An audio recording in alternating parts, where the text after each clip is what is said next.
Et on a Céleste. Céleste qui est avec nous. Céleste, j'accepte l'invitation, tu peux venir. L'image est bonne, le son est bon, y a pas trop de soucis. Par contre, l'écriture à l'envers, c'est le poste. Oui, mais c'est parce que la caméra, vu que là, je suis en face avant pour avoir le retour vidéo, bah du coup, ça inverse tout. Et voilà, du coup. Salut Céleste, comment Salut, tu vas? ça va et toi? Ben oui, très très très bien. Et je suis très content aussi de t'avoir avec nous, du coup, depuis le temps qu'on en parlait. Alors, comment tu vas? Prête? Eh ben, de toute façon, je suis là. J'ai pas Ah encore ben, il n'y a fui. plus le choix. Il n'y a plus le choix. Alors, on rappelle peut-être pour ceux qui ne sont jamais venus dans les lives actualités. Donc voilà, c'est le 6e épisode, si je me trompe pas, aujourd'hui avec Céleste Vinmille, autrice de La dernière condamnée d'Estérion. Alors, notre live va être découpé en 3 parties. On aura une première partie interview avec toi, d'accord, tranquille, complètement chill, ok. Et en seconde partie, on aura des petits jeux. Donc, comme vous l'avez vu la dernière fois, on aura lequel de tes persos. Donc voilà un petit jeu que j'ai rajouté avec pour le live de Michael. Et apparemment, ça vous a vraiment plu. Donc voilà, on va le garder. Et puis à la toute fin, le tant redouté Wall of Fame. T'as déjà une idée de où tu te places là? Ouh, je pense que ça va pas être très haut. Eh ben, on verra ça. Bon, les questions, ça va. Je vais pas dire c'est facile parce que j'ai les réponses. Mais non, franchement, tu vas voir, ça va très bien se passer. Je suis trop content d'être sur ce live, je voulais pas le rater, j'ai speedé le montage vidéo pour être là. Toi, t'es un ref, Mika. Non, non, c'est super gentil et merci à vous d'être aussi nombreux. Hein. Voilà, c'est génial. Merci Marie Mérac aussi d'être là et de me suivre, du coup, vu que tu viens de me follow. Est-ce que tu es prête, Céleste? On va commencer gentiment par des questions d'interview vraiment tranquilles, d'accord? T'inquiète pas. Parce qu'on m'avait dit, voilà, tu étais un peu stressé du coup avant Non. le départ, mais à peine, à peine. Mais non, Je vraiment, crois que c'est. t'inquiète pas. Et bah, tu le sais, la plupart sont des coquillettes hein, dans le chat. Donc on a vraiment une communauté en or et ils sont hyper gentils. Voilà, envoyez de la force pour Gemma, pour Céleste dans le chat, s'il vous plaît. Décidément, ce pseudo. Alors, entre moi et Michael, on n'arrête pas de te changer de prénom, mais bon. Pour Céleste. Euh, Juste avant de commencer, je l'ai juste avant avec moi là. Voilà, hop là, la petite carte postale qui s'en va. Euh, oui, moi aussi je me trompe. La dernière d'année d'Estérion, le livre de Céleste qui est sorti ce mois-ci, si je me trompe pas, début du mois, il me semble. Il est Avec une sorti en couverture juillet. réalisée par Rayonly et Aidan. Donc n'hésitez pas à aller faire un tour du coup sur leur Insta respectif, on en reparlera. Voilà, plein de force de la part de tout le monde. Voilà, Mickaël, Mia.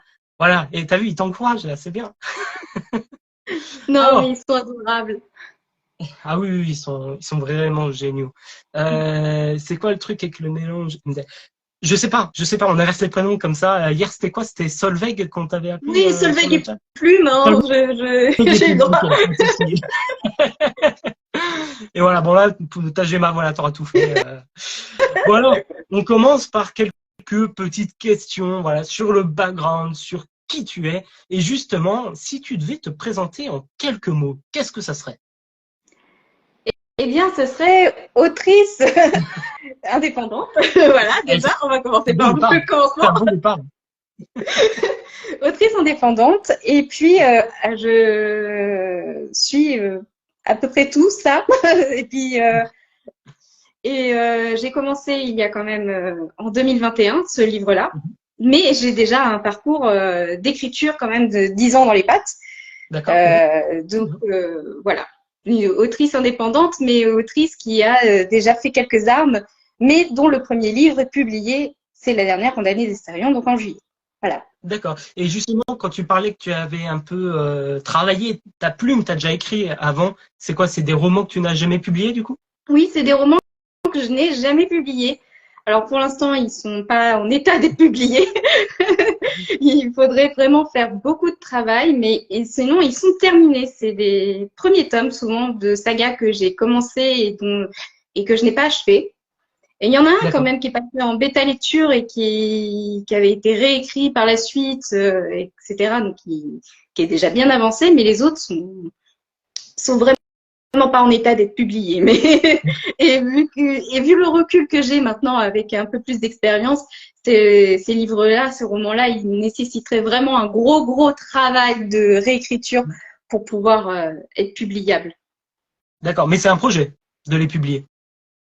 C'est un projet parce qu'il y a vraiment notamment le roman là, qui est le plus avancé, qui a eu le droit à plus de bêta lecture.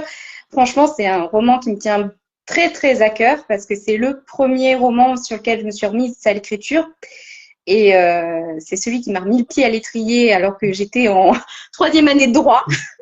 Voilà, en licence de droit, voilà, à la place de réviser les examens, j'ai décidé d'écrire. Et voilà. Et donc, du coup, ce roman-là, il me tient particulièrement à cœur. D'accord, très bien.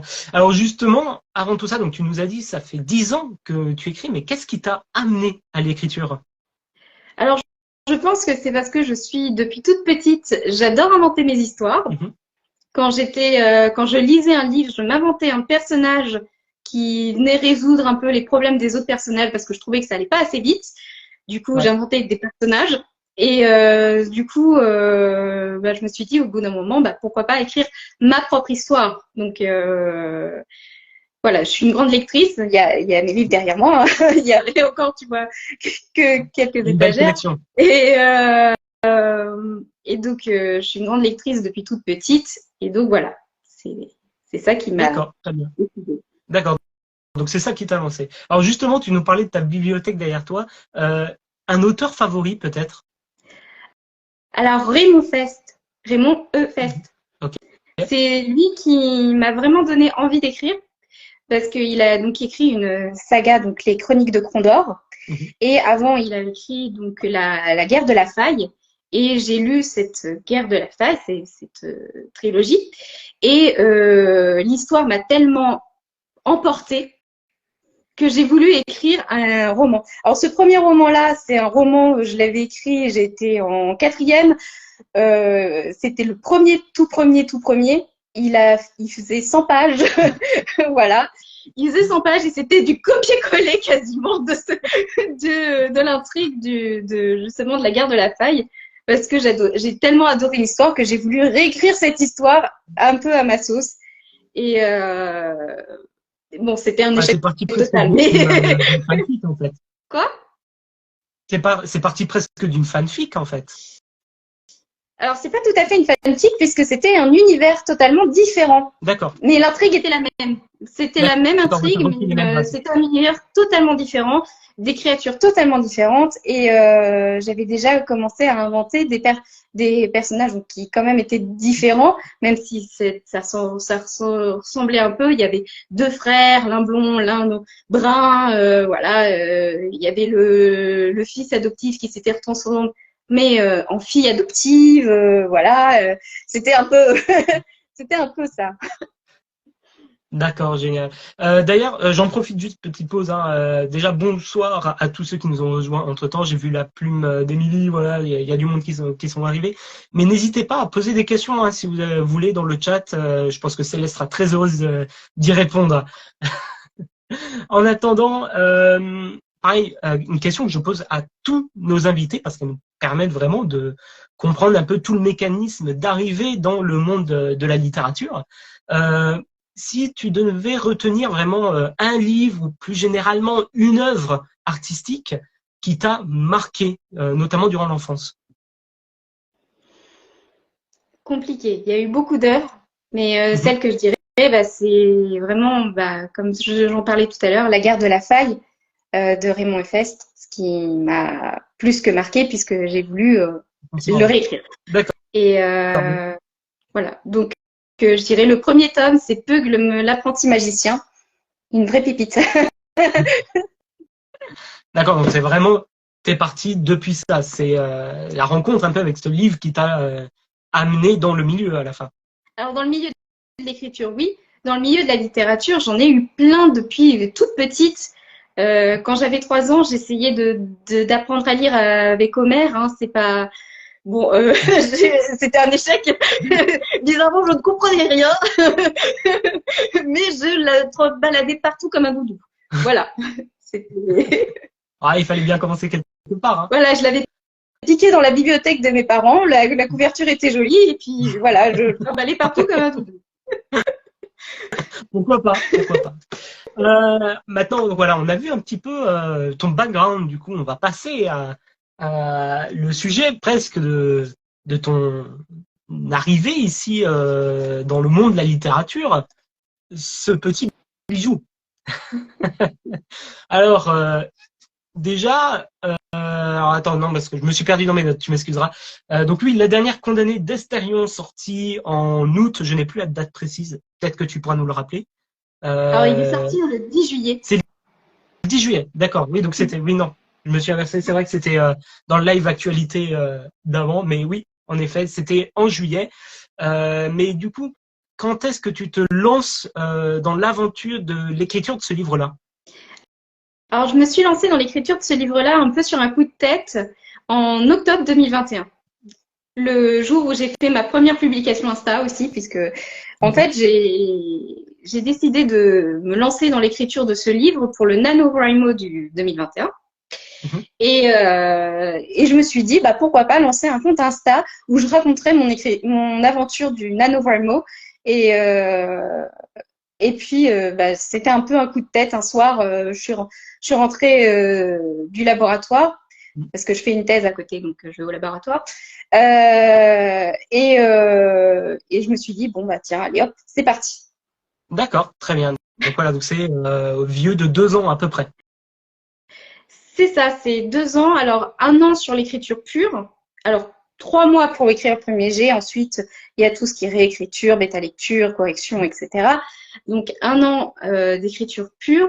Et puis, après, il y a eu tout ce qui a été toute démarche, préparation de la publication et donc réunir les financements, etc. D'accord.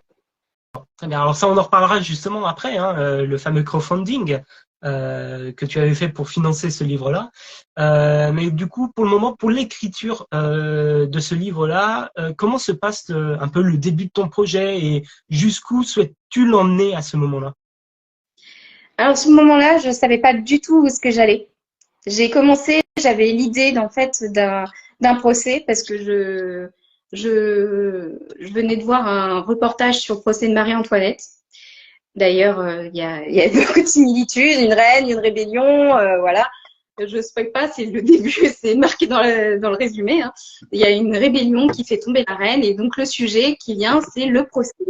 Et avec toutes les problématiques aussi autour d'un procès aussi politique que celui d'une reine déchue. Et donc au départ, je partais là-dessus, sur les problématiques liées à la justice et la politique.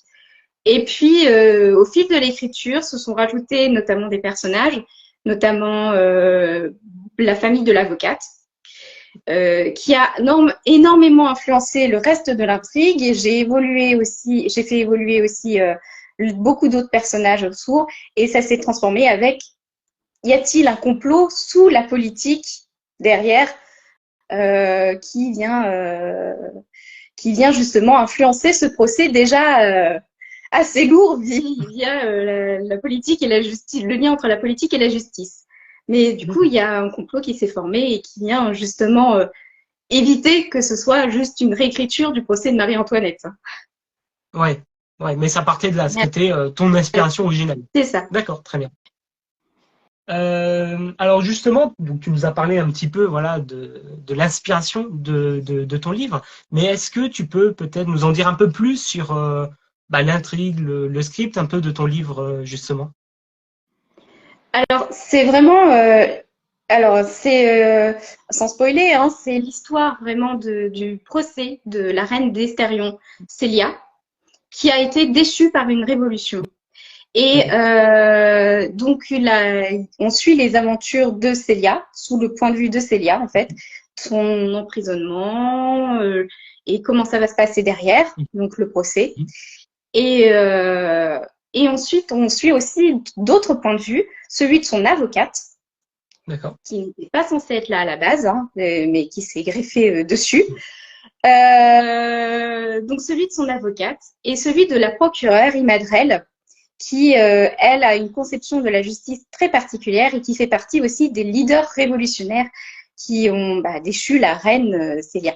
Donc, sauf qu'elle a une conception de la justice qui est très particulière et qui va donc influencer tout le procès aussi, Ouais. et évidemment l'intrigue, mais j'en dis pas plus pour le moment.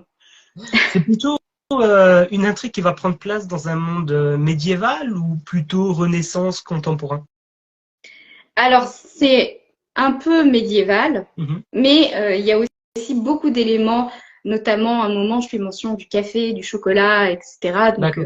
des éléments qu'on a plus tardivement, mais c'est plutôt du médiéval fantasy, avec quelques touches aussi un peu anachroniques d'éléments d'autres époques. Oui.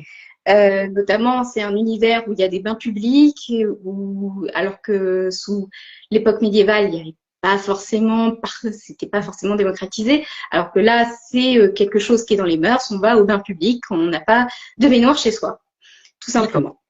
Ouais, c'est un peu un mix entre ces deux périodes, du coup. Voilà.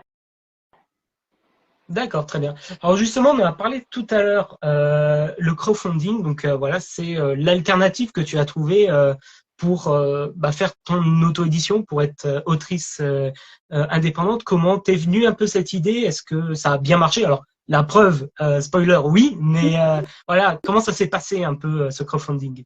Alors, ce crowdfunding, ça a été une aventure extrêmement stressante, épuisante, mais exaltante aussi.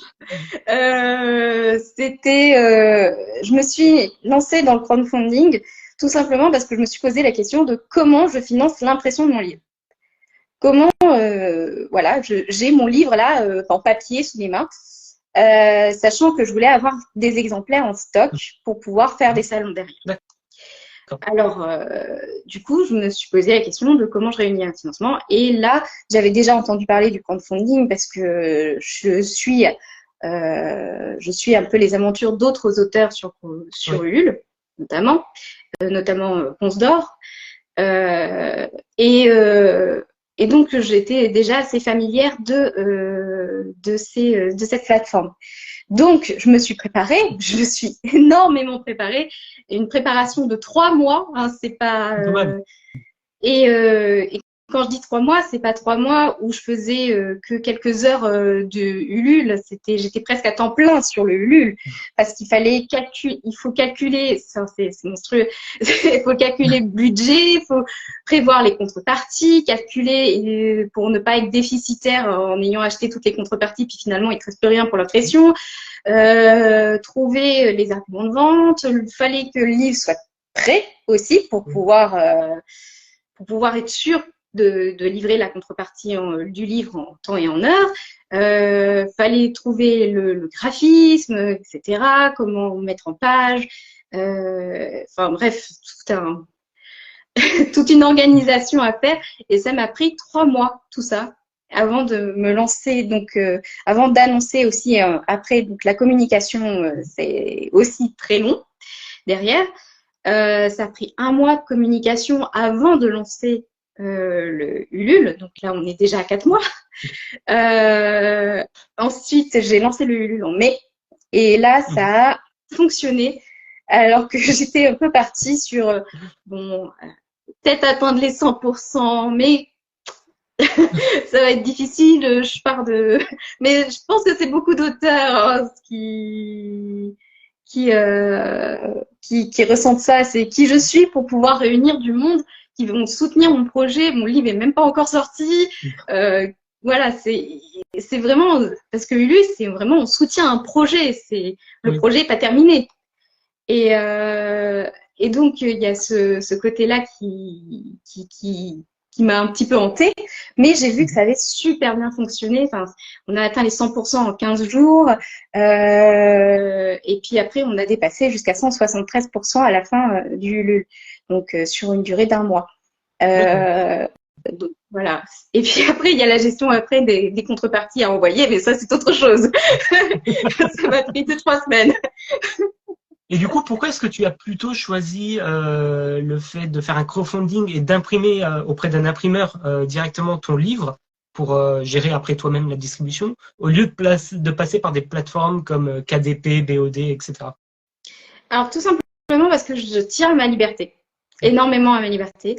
BOD, ça me semblait, ça pouvait être pas mal parce que il y avait une qualité d'impression qui est quand même là, même si c'est pas la qualité d'impression que j'ai eue avec un imprimeur, l'imprimeur que j'ai choisi Oui. à la fin, mais BOD fait quand même une impression qui est correcte.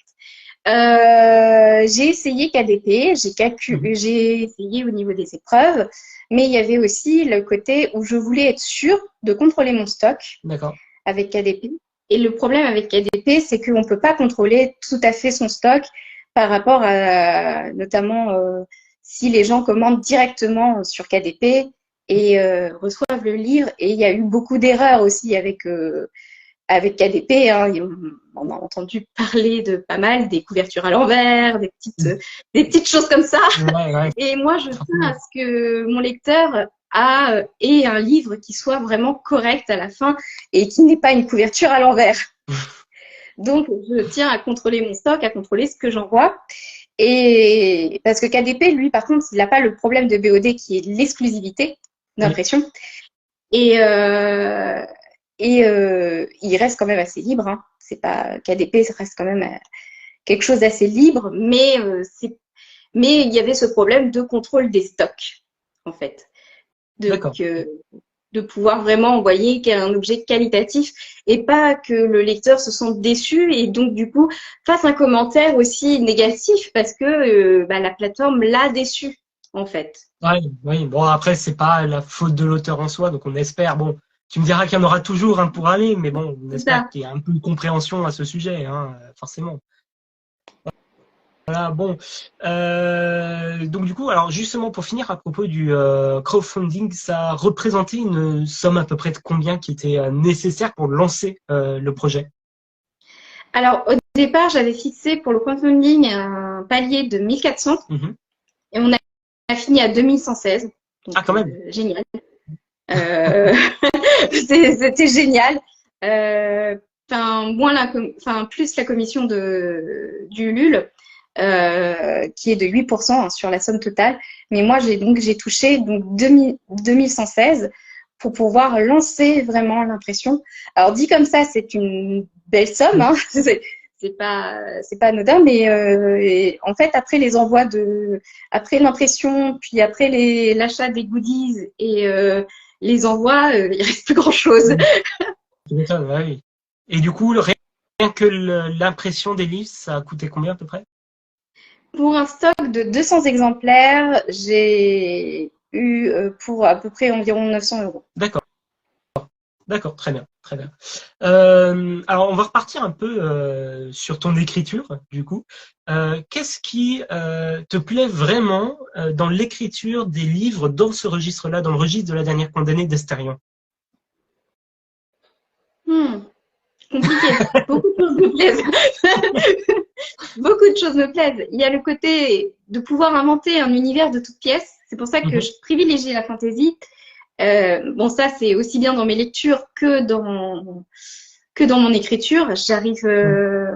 J'arrive pas à écrire dans le monde contemporain. C'est terrible.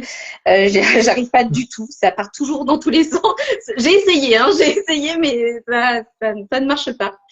Et, euh, et donc, c'est vraiment l'invention de l'univers, l'invention des personnages, la création en fait en elle-même. Euh, et je dirais donc l'écriture du premier jet, franchement, Mhm. qui me plaît le plus, parce que c'est là où on met en place toutes les petites choses, les petits détails aussi qui rendent un univers si vivant. Je parlais tout à l'heure, ils vont au bain public, ils prennent du café, ils font des gâteaux au chocolat, enfin des petits trucs comme Ouais, ça. C'est un peu des emprunts du monde contemporain pour créer un univers tout particulier, puisqu'il n'y a pas eu de bain public avec l'arrivée du café. Euh, En même temps, voilà. Donc, il y a pas. Et puis aussi, ce qui me tenait à cœur, notamment particulièrement dans la dernière condamnée d'Estérion, ça a été vraiment le lien entre la justice et la politique. Bon, c'est peut-être ma formation de juriste, parce que j'ai une formation de juriste. Voilà, ça sans doute énormément influencé cette écriture, mais toute cette réflexion autour de la politique et de la justice, et comment aussi faire cohabiter deux visions de la justice auprès de deux personnages différents et jongler avec sans s'en mêler les pinceaux. Et infliger une vision de la justice à l'un ou à l'autre. Et voilà, parce que par exemple, l'avocate Taëli a une vision de la justice qui est très particulière aussi. Bon, alors particulière, on dirait qu'elle est plutôt commune, assez commune si on faisait de la philosophie du droit, mais voilà, on va pas faire de la philosophie du droit ici. Mais voilà, Taëli a un côté très la justice, il faut défendre tout le monde a le droit d'être défendu. Bon, c'est pour ça qu'elle est avocate, hein, notamment. Oui, et puis, Taï Madrel, à côté, qui a une vision très rigide de la justice, qui, bon, un crime a été commis, il faut qu'il soit puni, et tant pis pour les droits de la défense, de toute façon, le crime a été commis. Donc, quoi qu'il arrive, les droits de la défense, on s'en fout.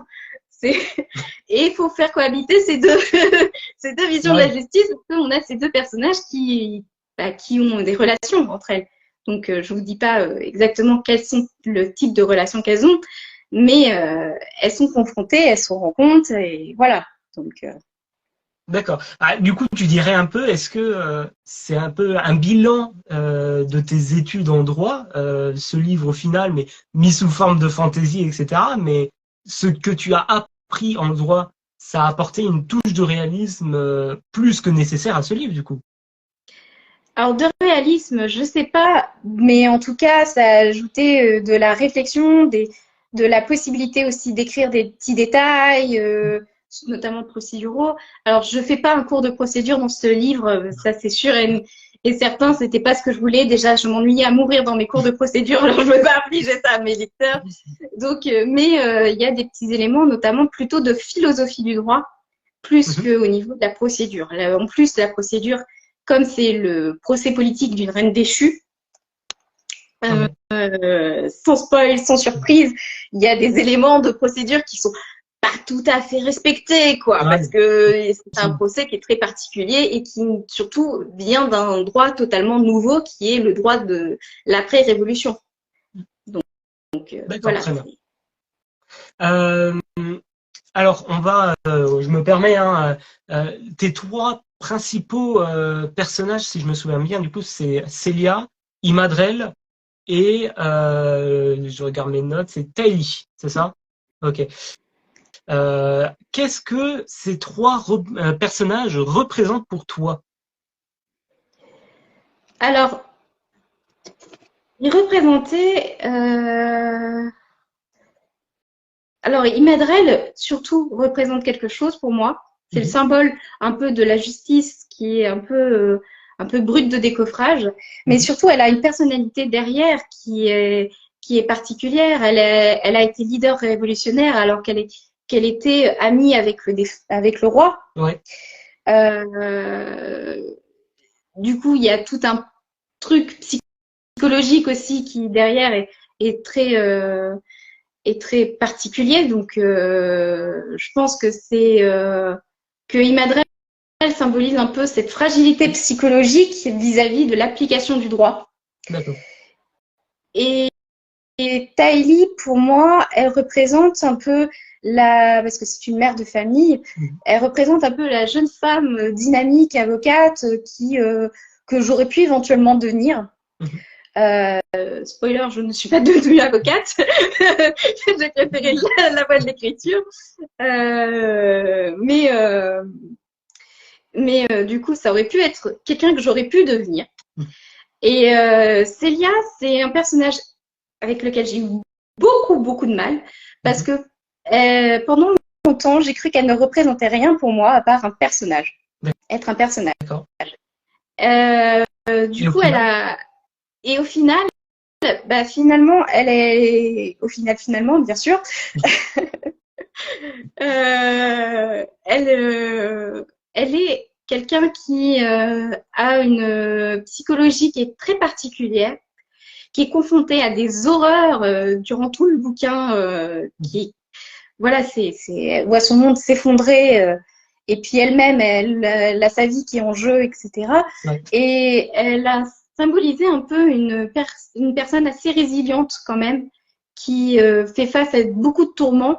Et je pense que elle représente un peu l'état de la personne que j'étais quand j'ai commencé à ouvrir le bouquin, parce que, alors, j'ai pas été confrontée à ces horreurs, loin de là, mais j'ai été confrontée à des problèmes, notamment des problèmes de santé, qui ont fait que mon monde s'est un peu écroulé à ce moment-là. Et du coup, il a T'as fallu réussi à que faire je le revienne. parallèle un petit peu entre toi et ce personnage, du coup. Voilà, finalement, elle me ressemblait un peu plus que les autres. D'accord, voilà. Mais c'est arrivé un peu subconsciemment dans l'écriture, du coup. C'était pas quelque chose de volontaire initialement. Oui, totalement.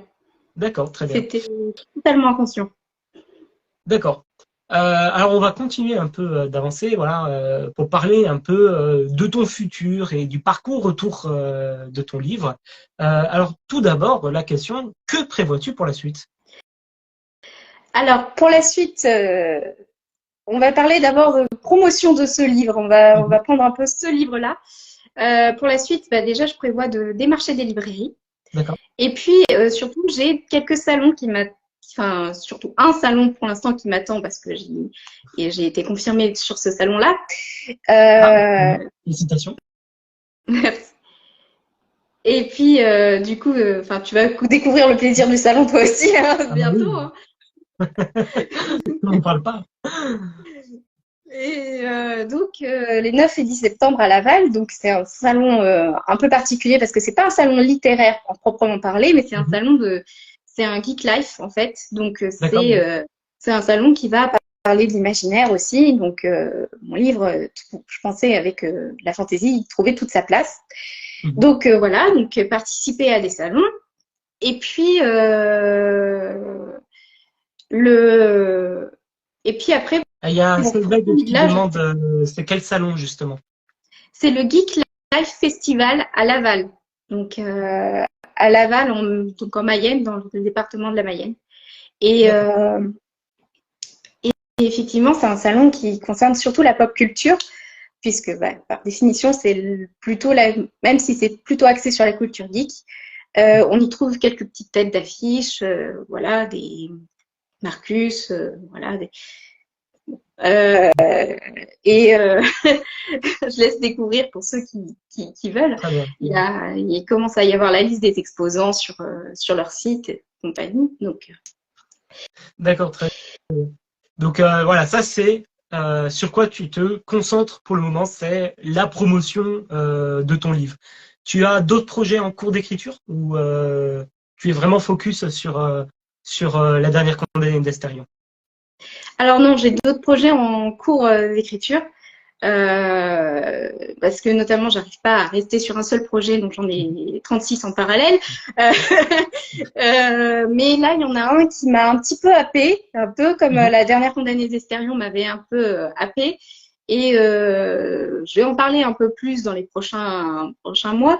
Mais en tout cas, c'est un projet donc de fantaisie un peu particulier par rapport à la dernière condamnée d'Estérion, puisque on va suivre les aventures notamment d'un personnage qui va essayer de retrouver sa famille D'accord. qui a disparu et qui va être confronté encore une fois à des complots politiques parce que décidément on se refait pas.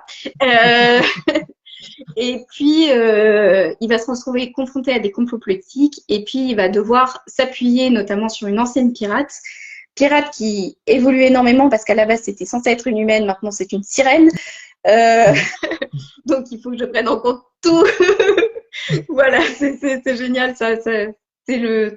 C'est quelque chose que j'adore. C'est les personnages, ils se transforment au fur et à mesure de l'écriture. À la base, c'est un humain pendant les premiers chapitres, puis pouf, d'un coup, c'est une sirène. Donc, il faut réécrire tous les autres chapitres parce que faut prendre en compte que maintenant, c'est une sirène, Ouais. qu'elle a des facultés de sirène. Et Et donc voilà. Et puis déterminer quel type de sirène c'est. Est-ce que c'est une sirène à la Grèce antique avec des ailes, etc. Ou est-ce que c'est une sirène un peu plus scandinave avec une queue de poisson? Bon, Ça reste elle aussi encore. donc, très bien. Donc ça, voilà, c'est tes projets en cours d'écriture. Alors, il y a un autre sujet à propos de toi qui nous intéresse énormément. Il s'appelle la forge au récit. Qu'est-ce que c'est? Est-ce que tu peux nous en parler? Quel est le concept? Un peu tout ça. Alors, la forge au récit, c'est un concept qui a une grosse genèse. D'accord. Alors, au départ, c'était un blog qui s'appelait Ficus de la Fantaisie. Oui. C'était un blog qui s'appelait Ficus de la Fantaisie où j'exposais un petit peu quelques conseils d'écriture et des avis lecture, mais plutôt centrés sur la fantaisie. C'est voilà, et puis des petites histoires aussi liées à l'univers de parce que décidément j'aime créer des univers, donc liées à l'univers de la taverne du Ficus de la Fantaisie. Donc il y a des petites histoires. Et puis je me suis lancée l'année dernière dans un projet de création d'entreprise, en fait. Donc, un projet d'une entreprise pour accompagner les auteurs dans l'écriture de leurs livres, tout simplement. D'accord. Donc, dès qu'ils ont une idée, jusqu'à la mise en page, pouvoir trouver des éditeurs ou alors s'auto-éditer.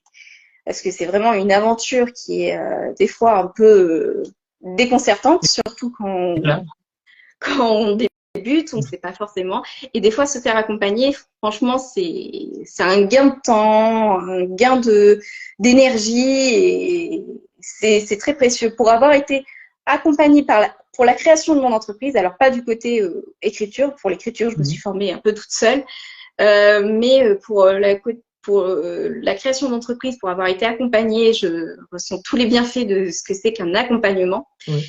Et je pense, et je suis convaincue, c'est pour ça que je crée cette entreprise, que justement,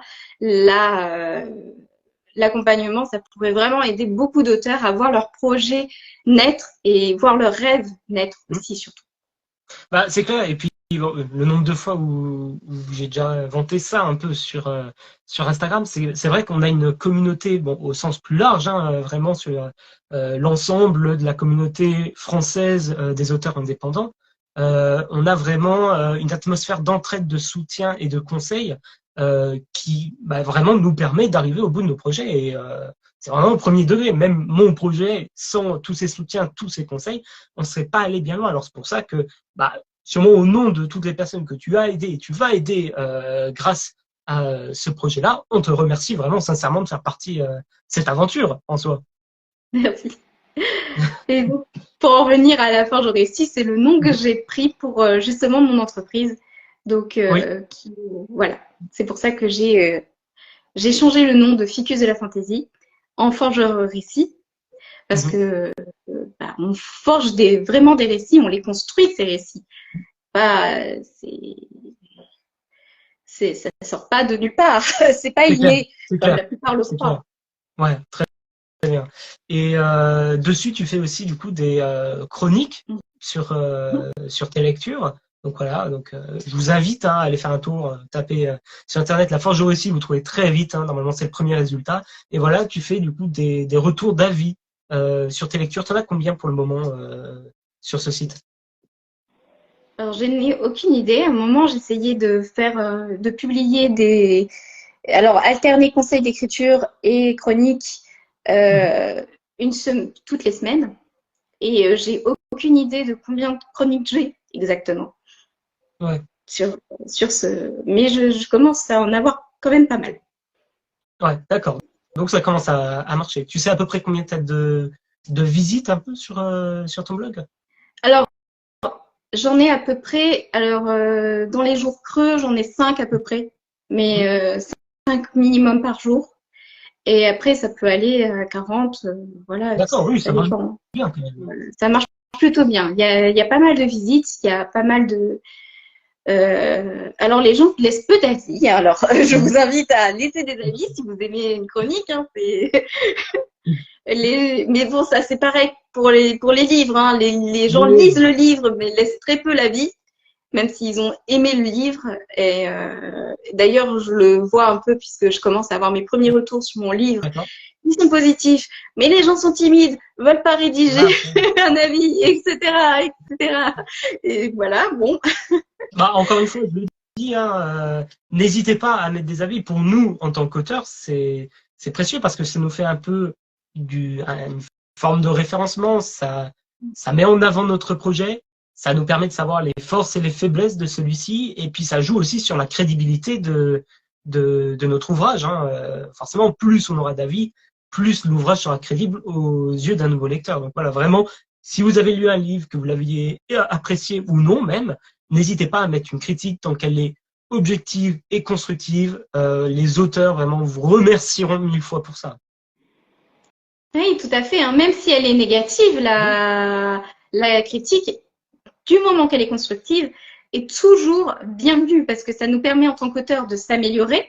Et puis ça permet peut-être aussi autant, parce que certains ont peur en mettant une critique négative de baisser la réputation de l'auteur. Mais non, ça se trouve, ce que vous n'avez pas aimé, bah, d'autres personnes vont être intéressées et vont aimer en fait cet aspect-là. Exactement. Exactement.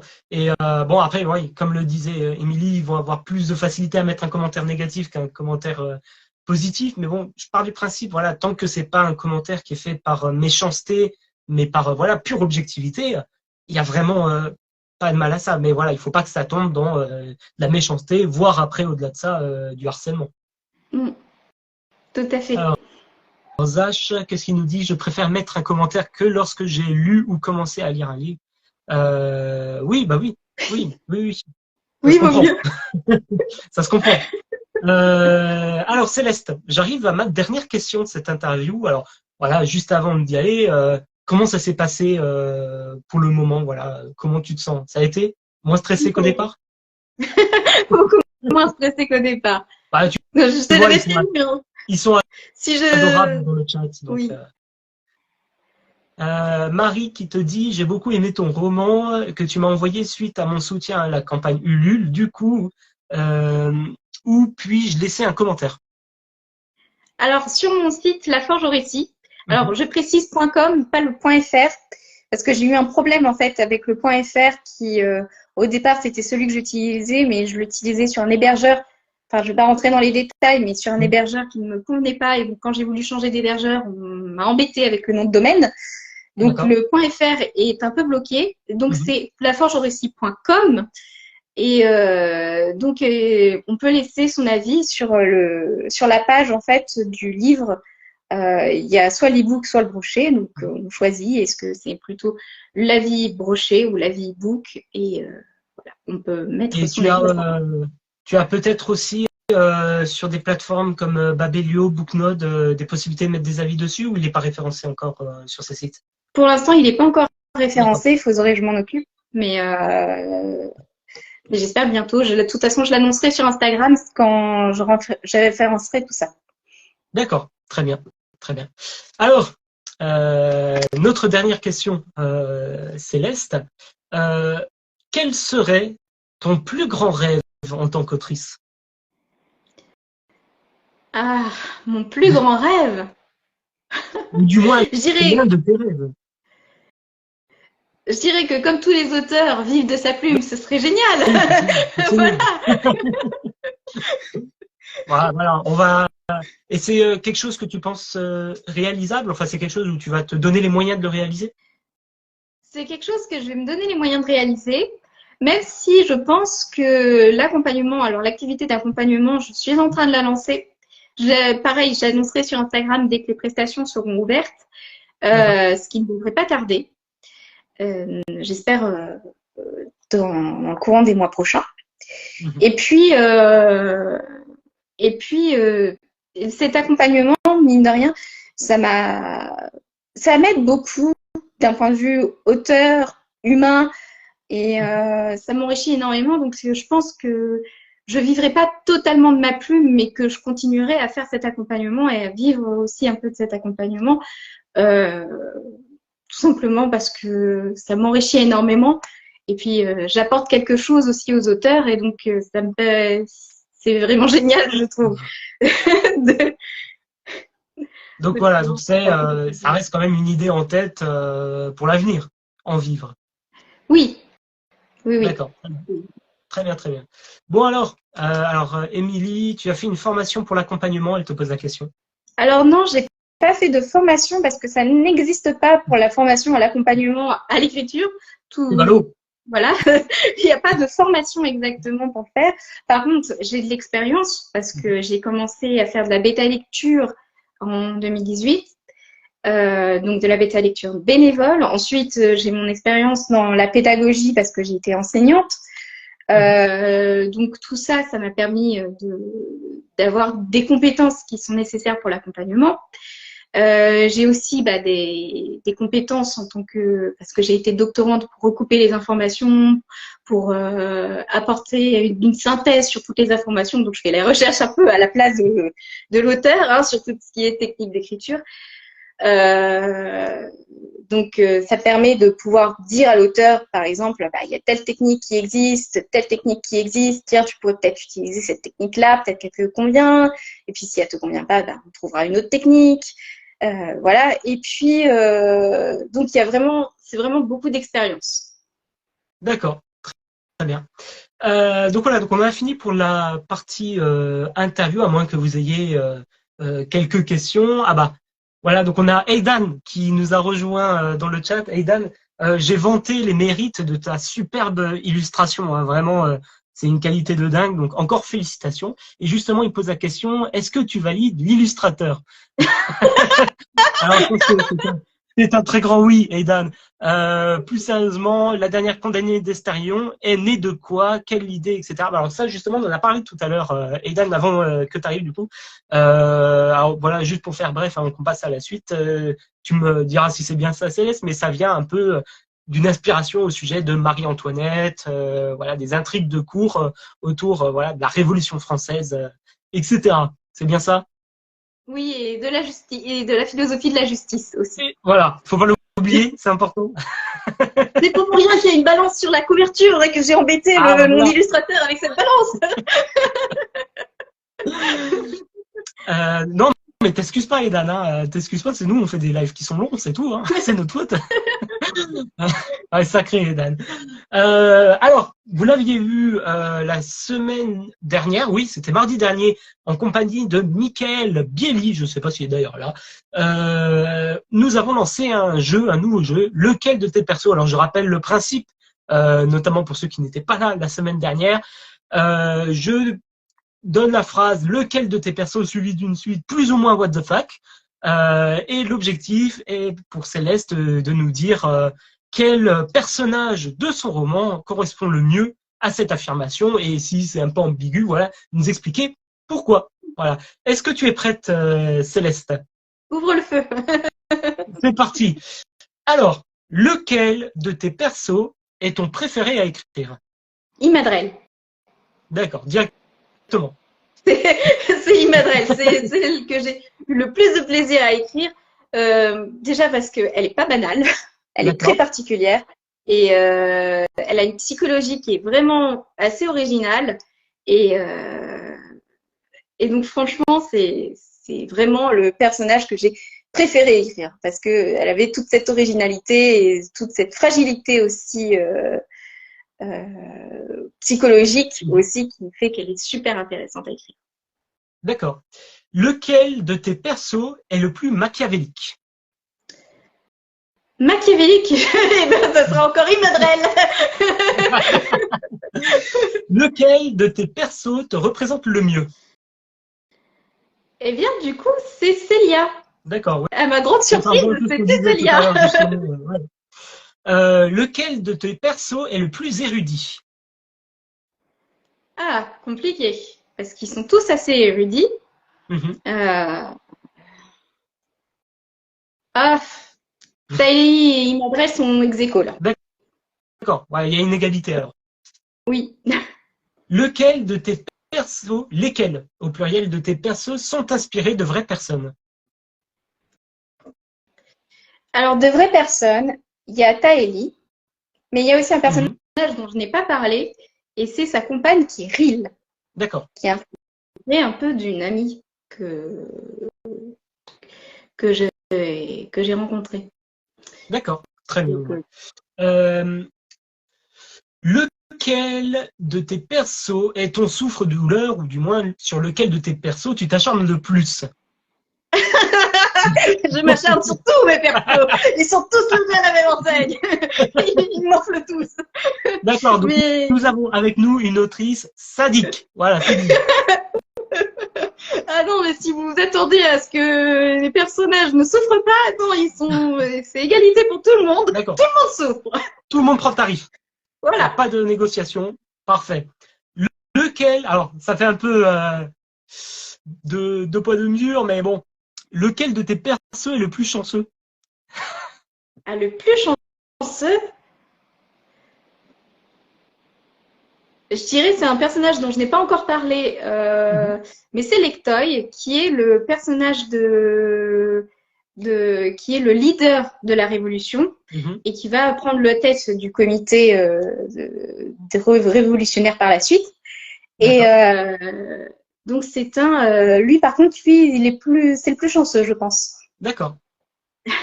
Alors là, j'ai une question, alors si tu me permets, qui est sûrement primordiale pour la compréhension de ton livre, hein. Vraiment, ça va nous permettre de comprendre vraiment au-delà des simples mots que tu as évoqués, voire même au-delà de la psychologie que tu rajoutes dans le livre. Lequel de tes persos fera un excellent boucher charcutier? Boucher charcutier, il m'adrelle.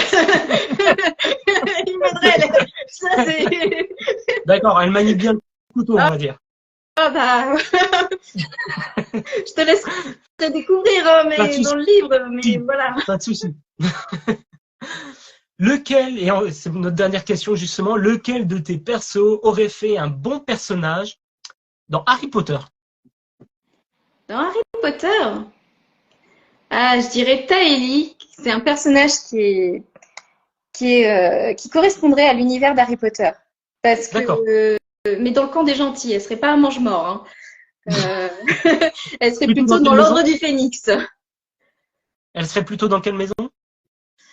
Elle serait dans Gryffondor. D'accord. D'accord, très bien. Gryffondor ou Poufsouffle, un peu, mais je Entre les pense deux? plutôt Gryffondor. Parce qu'elle a un D'accord. côté un peu très tête brûlée, courage, mais elle a la loyauté des Poufsouffles. Ok.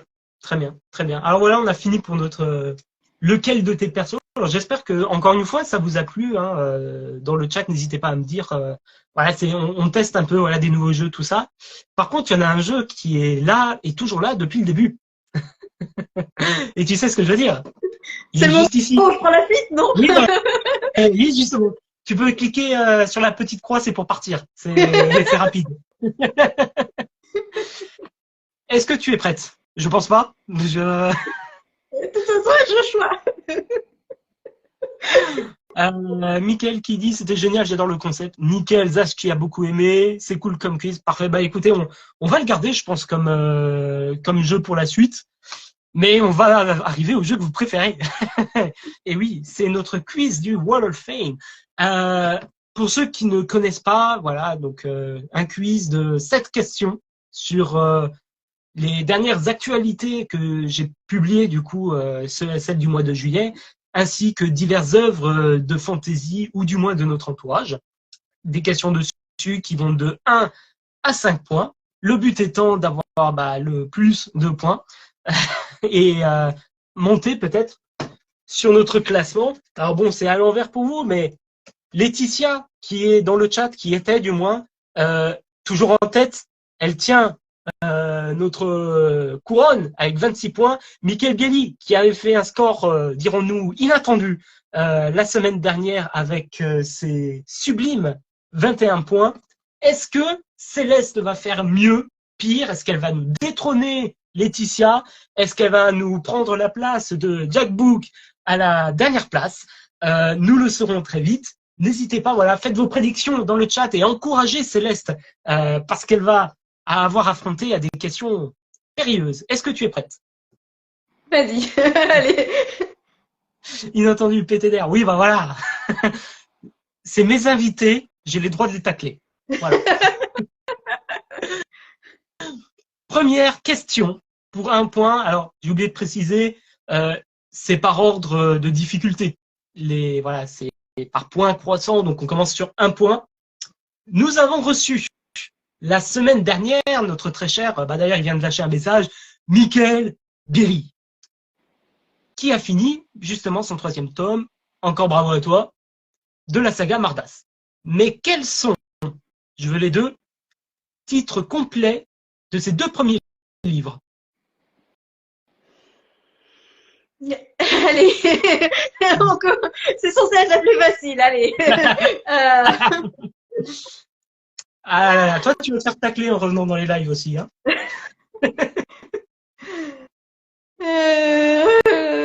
Allez, alors, en plus, c'est bête, mais j'ai écrit une chronique sur le premier livre. C'est ballot. Enfin, c'est triste.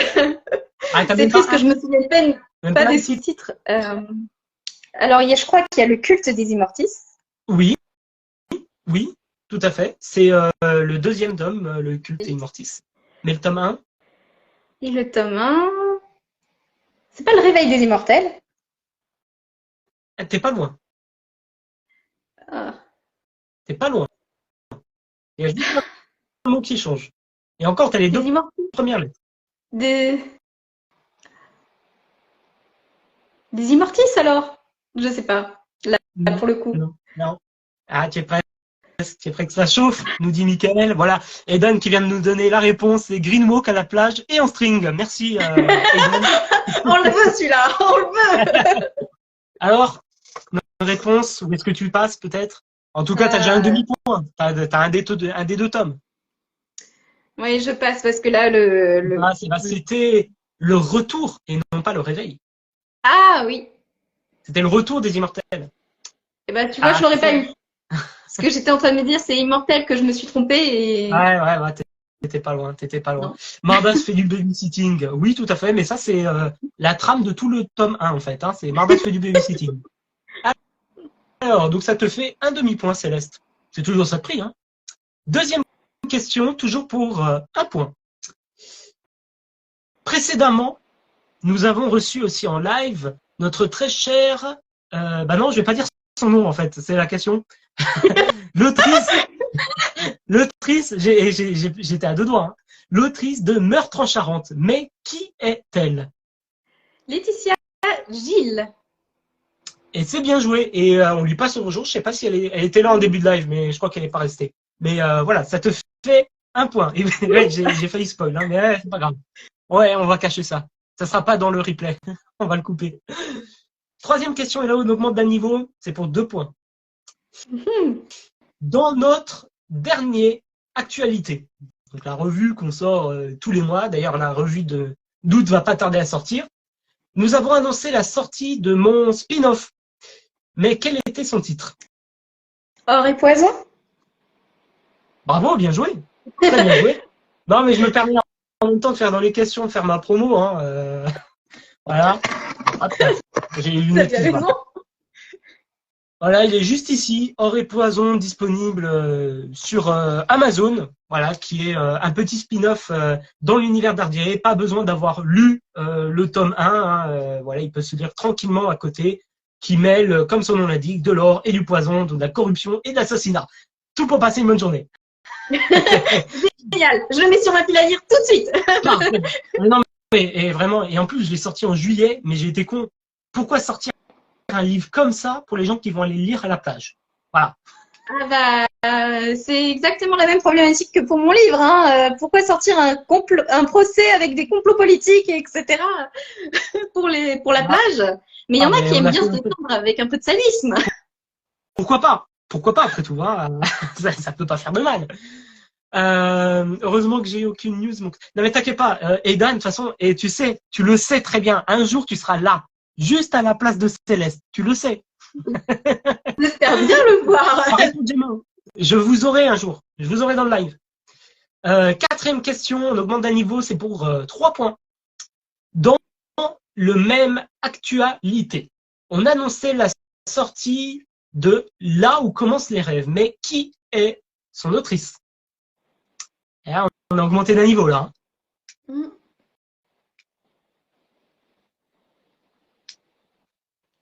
Ah, je sais plus du tout.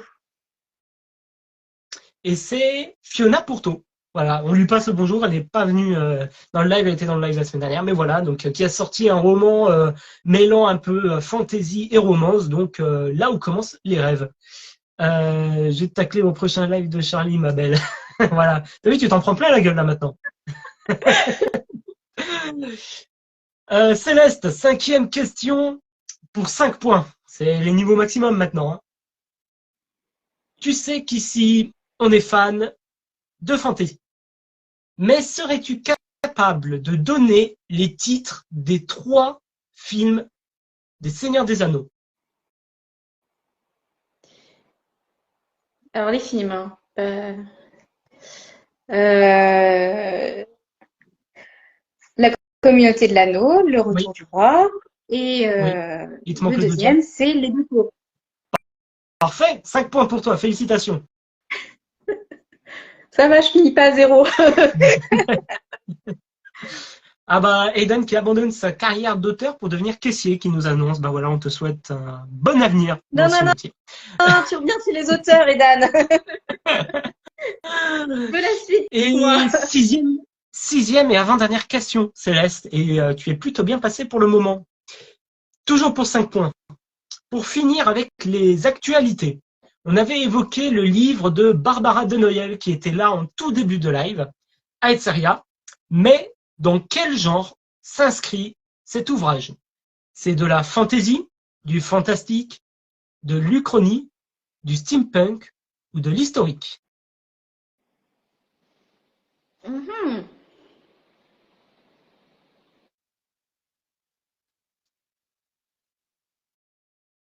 Euh,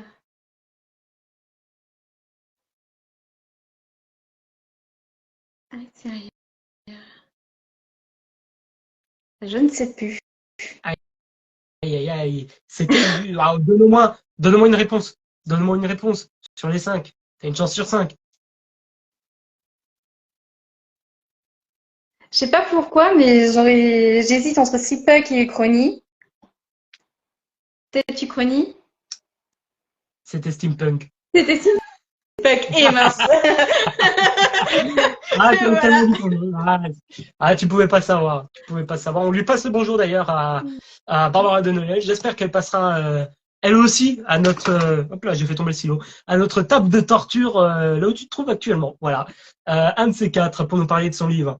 Céleste, dernière question. Ah, comme la dernière fois, attends, il faudrait tellement que j'ai les lumières et la musique de qui veut gagner des millions, quoi, parce que on sait de sources sûres que tu as lu le premier tome d'Ardiae.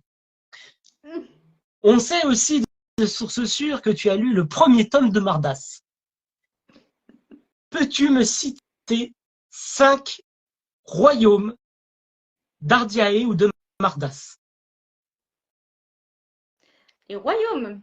Des royaumes, les noms des royaumes. Alors, c'est un peu bête parce que je ne me rappelle jamais des éléments de ce genre quand je lis les livres. Alors, D'accord. c'est un peu triste parce que j'aimerais bien retenir tout ça, mais je l'avoue, c'est des choses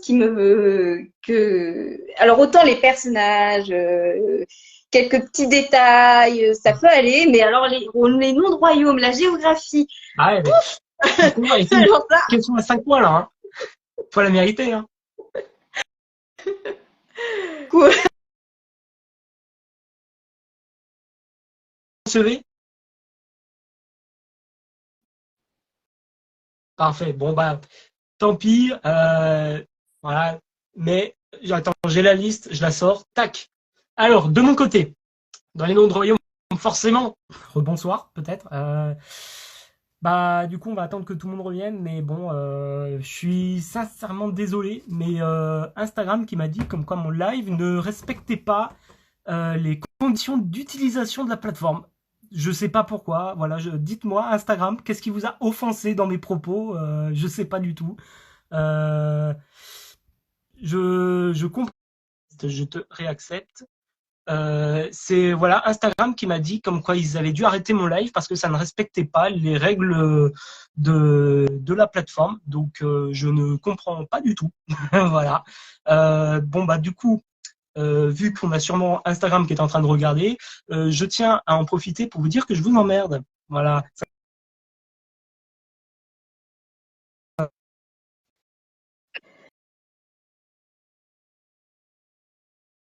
Je ne sais pas si c'est de mon côté ou du sien. Dites-moi si, euh,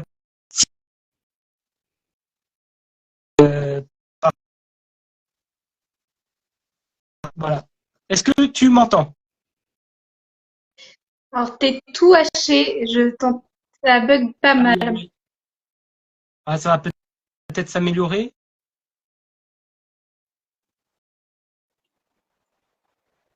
Allô? Oui? C'est bon? Oui, ça y est. Ok, ça l'a plus. Non, non, alors, donc, je réexplique pour ceux qui ne l'ont pas attendu. Voilà, Instagram qui m'a fait une notification comme quoi le live ne respectait pas les règles de la communauté, enfin les règles de la plateforme. Donc voilà, Instagram, je vous emmerde. C'est, voilà, sincèrement. euh, Enfin, franchement, c'est fou. Je vois pas je, en je, quoi ouais, il te parle, je crois que je mais vais venir très très vite sur Twitch. Je vais très très vite vous rejoindre là-bas parce que ça commence à m'énerver un petit peu. Donc voilà, donc désolé tout le monde. Donc oui, j'allais donner du coup la liste des royaumes respectifs de nos livres de moi et Michael. Alors chez moi, du coup, il y avait les Bergs, il y avait Istera, il y avait le désert, il y avait Terre Blanche. Donc c'est les derniers royaumes qui sont fondés. J'avais forcément le royaume d'Ardiae, du coup. Et du côté de chez Michael, nous avons Kergorath, Tamondor, Galénor et Rivlin. Voilà, j'en oublie peut-être un. Non, normalement, ça doit être bon. Voilà, tout est bon. On va pouvoir avoir ton résultat. Et je pense qu'on va conclure très rapidement parce que sinon, voilà, voilà, Instagram qui m'a énervé. non, Alors, mais franchement, on va compter tes points. Euh, tac, 3,5, 8,5. Ok, parfait. Alors, comme vous le savez, notre quiz est sur 22 points. Pourtant, ce classement est sur 30. Et c'est pour ça que je vais faire appel à vous. Vous connaissez les règles? Je prends le premier qui est écrit. Je veux la note sur 4 pour noter l'interview, la qualité, la prestation de notre très cher Céleste Windmill. Voilà, le premier qui vient, la note sur 4.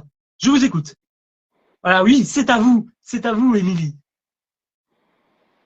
Ah oui, c'est pour ça, Mickaël, c'est pour ça.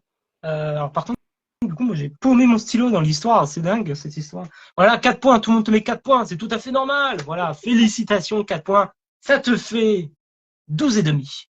Mais comme tu le sais, il reste 4 points à décerner. Et pour ça, on va faire appel à la magnifique. Ah, attention dans le chat, silence, silence dans le chat. Sinon, on ne peut plus s'en sortir. C'est bon? Je vais, à partir de maintenant, vous demander une note sur 4 pour cette sublime couverture réalisée par notre très cher Aidan Riani. N'hésitez pas à aller faire un tour sur son Instagram, ça vaut vraiment le détour. Il a un talent qui est incroyable. Mais d'où tu dis? Mais il dit il proute.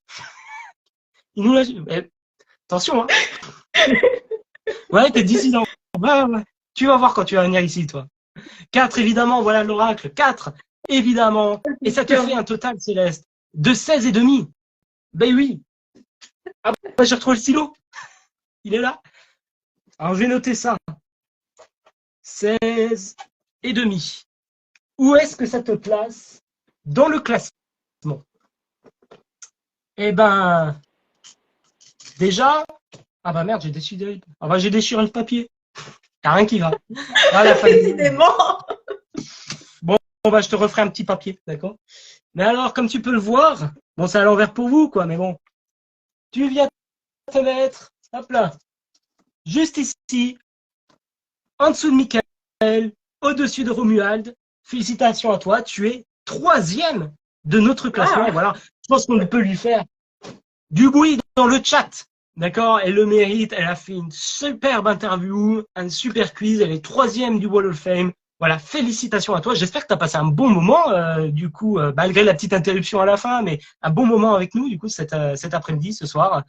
Ah oui, c'était super sympa, hein. Merci beaucoup, hein. Bah avec plaisir, mais avec plaisir. Voilà, ça me fait vraiment plaisir, moi, de recevoir des superbes invités comme toi. Voilà, t'as géré de fou, bravo, voilà. Et t'as vu, il t'attend dans le chat, voilà, il n'y avait pas de quoi t'inquiéter.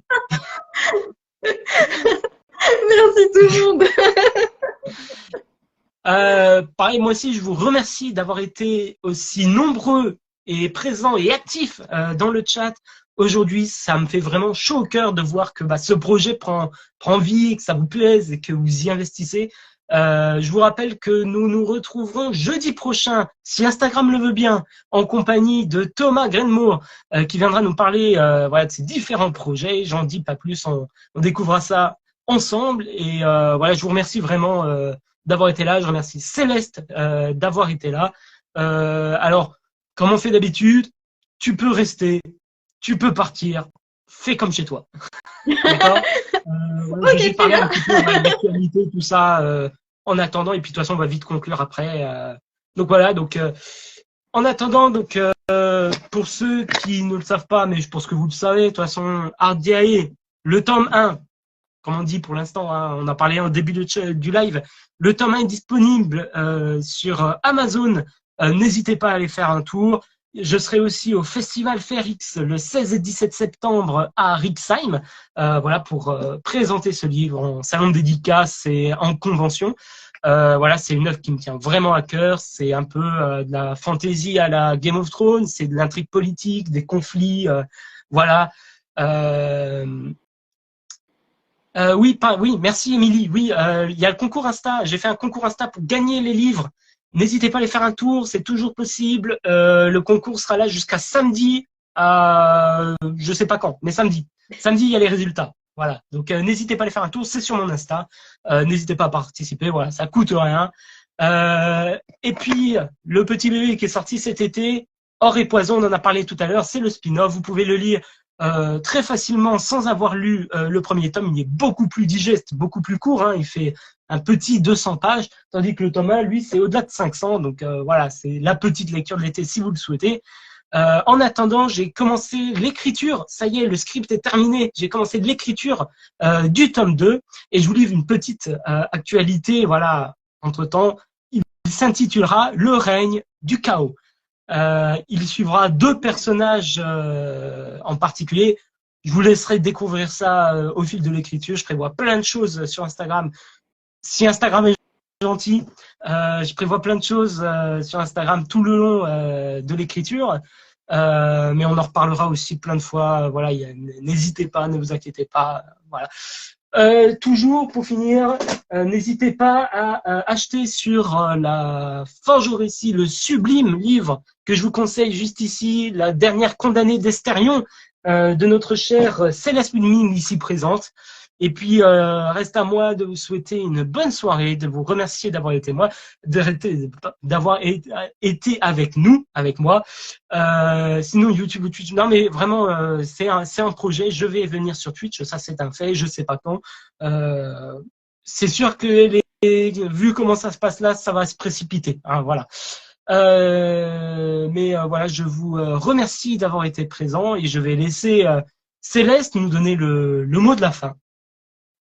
Merci, merci, merci beaucoup tout le monde. Voilà, Parce que parfait. ça a été mon petit message, parce que je les lisais quand même en même temps. Ça fait chaud au cœur. Et puis ton interview à toi, c'était super sympa. Merci beaucoup. Parfait. Merci à vous. Passez une bonne soirée. Ciao.